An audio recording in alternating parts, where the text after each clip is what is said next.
شہر حیدرآباد میں double decker بسیں چلانے کا منصوبے کا سابق میں اعلان کیا گیا تھا، لیکن ڈبل ڈیکر بسوں کی قیمتوں میں بے تحاشا اضافے کے سبب کارپوریشن کی جانب سے ان بسوں کو خریدنے کے بجائے کرائے پر حاصل کرنے کے منصوبے کی اطلاعات ملی ہے۔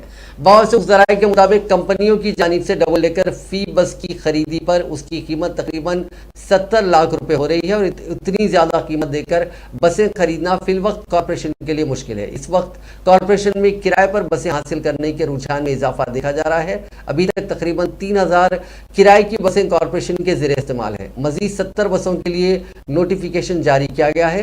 اطلاعات ملی ہے کہ ڈبل ڈیکر بسیں بھی کرائے پر حاصل کرنے کے منصوبے پر غور کیا جا رہا ہے۔ شہر حیدرآباد میں 2006 تک ڈبل ڈیکر بسیں باقاعدہ طور پر چلائی جاتی تھیں۔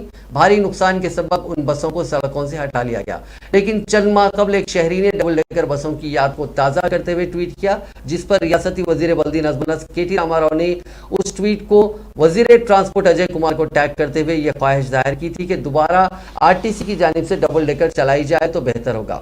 وزیر ٹرانسپورٹ نے اس پر مثبت رد عمل ظاہر کیا تھا۔ ابتدا میں تجرباتی طور پر 20 بسیں خریدنے کا فیصلہ کرتے ہوئے اس وقت RTC کی جانب سے ٹینڈرز طلب کیے گئے اور اشوک لیلینڈ کمپنی کا انتخاب ہوا تھا۔ ایک بس کی قیمت کمپنی کی جانب سے 70 لاکھ روپے بتائی گئی۔ موجودہ وقت میں کارپوریشن کی مالی صورتحال اتنی مستحکم نہیں ہے۔ معلوم ہوا ہے کہ کارپوریشن اس بات پر غور کر رہا ہے کہ عام بسیں جن کی طلب زیادہ ہے، ڈبل ڈیکر کے بجائے ان بسوں کو خریدا جائے۔ ساتھ ہی ساتھ ڈبل ڈیکر بسیں کرائے پر حاصل کرنے پر بھی غور کرتے ہوئے یہ ذمہ داری اشوک لیلینڈ کمپنی کو سونپنے پر غور کیا جا رہا ہے۔